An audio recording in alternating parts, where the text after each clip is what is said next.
Hello दोस्तों, कैसे हैं आप लोग। मैं आशा करता हूं कि आप लोग स्वस्थ होंगे। स्वस्थ रहिए, मस्त रहिए और मन लगा के पढ़ते रहिए। दोस्तों, आज की क्लास में आप लोगों को बताने वाला हूं साइंस केमिस्ट्री लेसन नंबर 5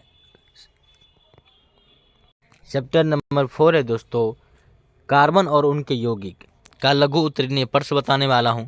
इससे पहले दोस्तों पार्ट 1 का वीडियो इसी कार्बन और इनके उसके यौगिक का पार्ट 1 का वीडियो बता चुका हूं, जिसमें आपको 31 तो क्वेश्चन बताए थे।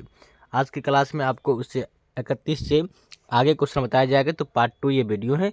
अगर पार्ट 1 वीडियो नहीं देखें तो जाके आप देख ले, प्ले लिस्ट में वीडियो है। ठीक है, चलिए शुरू करते हैं आज की क्लास को। शुरू करने से पहले दोस्तों हमारे चैनल पर अगर आप नए आए हैं तो चैनल को सब्सक्राइब कर ले, और वीडियो अच्छी लगे तो वीडियो को लाइक कर दो, अपने दोस्तों के पास जरूर शेयर करें। चलिए शुरू करते हैं आज के क्लास को। ये क्वेश्चन आपको बता दिए दोस्तों, देख लीजिए। हीरा और ग्रेफाइट के दो प्रयोग को लिखिए।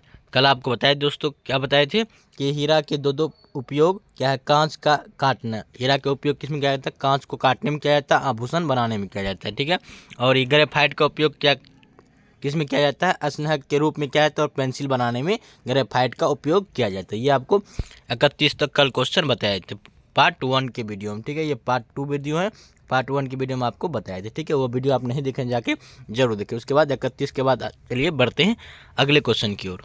देखिए 32 नंबर क्वेश्चन लिखा है दोस्तों, संयोजी बंधन किसे कहते हैं। संयोजी बंधन किसे कहते हैं, ये बेबिया क्वेश्चन तो आपको पूछ सकते हैं। देखिए संयोजी बंधन दो परमाणुओं के बीच इलेक्ट्रॉन के एक युग्म की साझेदारी के द्वारा बनने वाले आबंध संयोजी बंधन कहलाते हैं। संयोजी बंधन कहलाते हैं। उदाहरण के लिए क्या है दोस्तों, CH4CO2। ठीक है, संयोजी बंधन किसे कहते हैं कि दो परमाणु के बीच जब इलेक्ट्रॉन एक युग्म की साझेदारी के द्वारा बनने वाले आबंध को आप कहेंगे क्या, संयोजी बंधन कहेंगे। ठीक है, चलिए बढ़ते हैं आगे। देखिए उसके बाद क्या लिखा है दोस्तों, अपरूपता एवं अपरूप किसे कहते हैं। अपरूपता एवं अपरूप किसे कहते हैं, कार्बन के मुख्य अपरूपों को लिखिए। देख लीजिए उत्तर लिखा है दोस्तों आपका, जब कोई तत्व प्रकृति में विभिन्न भौतिक गुणों के साथ विविध रूपों में पाया जाता है तो इस घटना को पररूपता कहते हैं। इस घटना को क्या कहते हैं, जब कोई भी तत्व प्रकृति में विभिन्न भौतिक गुणों के साथ विविध रूपों में पाया जाता है तो इसी को आप क्या कहेंगे, इसी घटना को अपरूपता कहते हैं। क्या कहते हैं, अपरूपता कहते हैं। और उस तत्व के विभिन्न रूपों को अपरूप कहते हैं, और उस तत्व के विभिन्न रूप जो होते हैं दोस्तों उसी को अपरूप कहते हैं। कार्बन के मुख्य अपरूप है हीरा और ग्रेफाइट।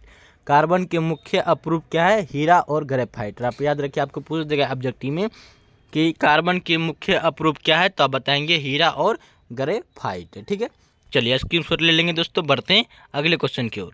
देखिए 37 नंबर क्वेश्चन क्या लिखा है, समव्ययता क्या है। समव्ययता क्या है, कुछ ऐसे कार्बनिक यौगिक होते हैं, कुछ ऐसे कार्बनिक यौगिक होते हैं जिनके अणुसूत्र तो समान होते हैं। कुछ ऐसे कार्बनिक यौगिक होते हैं जिनके क्या होते हैं, अणुसूत्र तो समान होते हैं लेकिन उनके संरचना सूत्र भिन्न भिन्न होते हैं। तो ये यौगिक क्या कहलाती है, ये यौगिक एक दूसरे के समवयवी कहे जाते हैं, और इसी यौगिक को एक दूसरे के समवयवी कहे जाते हैं, और यह गुण समव्ययता कहलाती है। ठीक है, चलिए इसको समझेंगे, स्क्रीनशॉट आप ले सकते हैं। बढ़ते हैं अगले क्वेश्चन की ओर। उसके बाद लिखा है तो हीरा कठोर और ग्रेफाइट मुलायम होता है क्यों, कारण बताइए। कह रहा है हीरा कठोर और ग्रेफाइट मुलायम होता है क्यों, कारण कह रहा है बताने के लिए। देख लीजिए उत्तर लिखा है दोस्तों आपका, हीरा की संरचना नियमित चतुर्फलक होती है जिसमें कार्बन का प्रत्येक परमाणु कार्बन के 4 अन्य परमाणु के साथ अम्ल आबंधित होता है। क्या करता है, हीरा की संरचना नियमित चतुर्फलक होती है जिसमें कार्बन का प्रत्येक परमाणु क्या होता है, कार्बन के 4 अन्य परमाणु के साथ क्या बनाता है, तो अम्ल आबंधित होता है। इससे एक दृष्ट त्रिविमीय संरचना बनती है। इसी कारण हीरा क्या होती है, कठोर। इसी कारण क्या होती है, हीरा कठोर होती है। ठीक है, और ग्रेफाइट मुलायम क्यों होता है, देख लीजिए। ग्रेफाइट को संरचना षष्ठफलिकीय होती है, और क्या होती है, ग्रेफाइट का संरचना जो होती है वो षटफलकीय होती है। इसकी षटकोणीय परतें एक दूसरे के ऊपर व्यवस्थित होते हैं और परतों के बीच का आकर्षण बल कमजोर होता है। और परतों के बीच का आकर्षण बल क्या होता है, बहुत कमजोर होता है।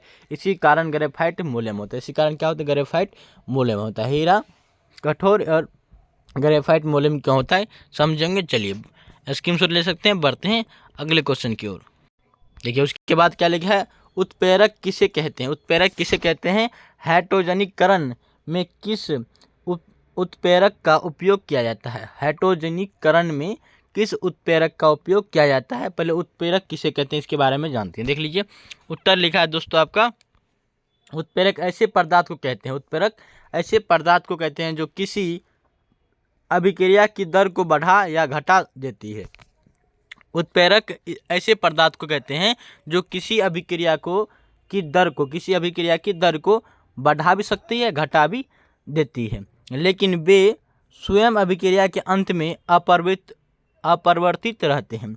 और वो स्वयं अभिक्रिया के अंत में क्या होती है, अपरिवर्तित रहती है, क्योंकि ये अभिक्रिया में भाग नहीं लेते हैं। और क्या करते हैं, ये अभिक्रिया में भाग उत्प्रेरक नहीं लेते हैं, इसीलिए वो क्या करते हैं, अपरिवर्तित रहती है। ठीक है, उसके बाद क्या लिखा है देख लीजिए, हाइड्रोजनीकरण में निकेल यानी Ni उत्प्रेरक का प्रयोग किया जाता है। और हाइड्रोजनीकरण में क्या होता है, निकेल यानी Ni उत्प्रेरक का उपयोग किया जाता है। ठीक है, चलिए स्क्रीनशॉट ले लीजिए, बढ़ते हैं अगले क्वेश्चन की ओर।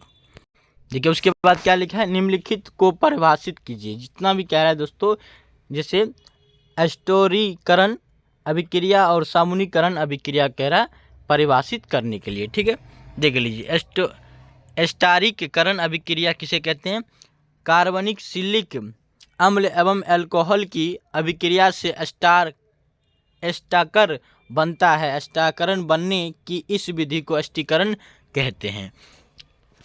क्या कहते हैं दोस्तों, कार्बोक्सिलिक अम्ल एवं अल्कोहल की अभिक्रिया से एक्टर बनता है। एक्टर बनने की इस अभिक्रिया का एक्टीकरण कहते हैं। जैसे में देख लीजिए क्या लिखा है आपको, CH3OCH3COOH प्लस C2H5OH रिएक्शन के वित्त अम्ल के साथ सांद्रीय H2SO4 के साथ जब अभिक्रिया करते हैं तो क्या बनते हैं, C ये बनते हैं दोस्तों अभिक्रिया। ठीक है, उसके बाद देख लीजिए क्या है, साबुनीकरण अभिक्रिया किसे कहते हैं। एस्टर अम्ल या क्षारक की उपस्थिति में अभिक्रिया कर पुनः कार्बोक्सिलिक अम्ल एवं अल्कोहल बनाता है तो इस अभिक्रिया को साबुनीकरण अभिक्रिया कहते हैं। जैसे हम ये लिखा है। ठीक है, स्क्रीनशॉट ले लेंगे, बढ़ते हैं आगे। और क्वेश्चन समाप्त हो गए दोस्तों। कल आप क्या बताए थे, 1 से लेकर आपको 40 तक क्वेश्चन बोले थे कि बताएंगे, तो 40 तक हो गया क्वेश्चन दोस्तों। कल के क्लास में यानी पार्ट 1 के वीडियो में जो आपको कितने क्वेश्चन बताए थे, तो 1 से लेकर 41 तक क्वेश्चन बताए थे, 1 से लेकर 41 तक। और 41 से लेकर आज कितने बताए दोस्तों, 41 से लेकर आपको 40 तक आज क्वेश्चन बताया गया। सारे क्वेश्चन को समझेंगे दोस्तों, अगर नहीं समझे तो सारे क्वेश्चन का स्क्रीनशॉट लेकर सही से कॉपी पर नोट बनाइए और सही से प्रैक्टिस कीजिए। ठीक है, चलिए पार्ट 1 वाला वीडियो जो बताए हैं दोस्तों वो भी जाकर आप देख लेंगे और आज के क्लास को भी लाइक और सब्सक्राइब कर देंगे। चलिए आज के क्लास के लिए इतना ही, मिलते हैं अगले वीडियो के साथ, अगले सोच के साथ। तब तक के लिए जय हिंद दोस्तों, जय हिंद।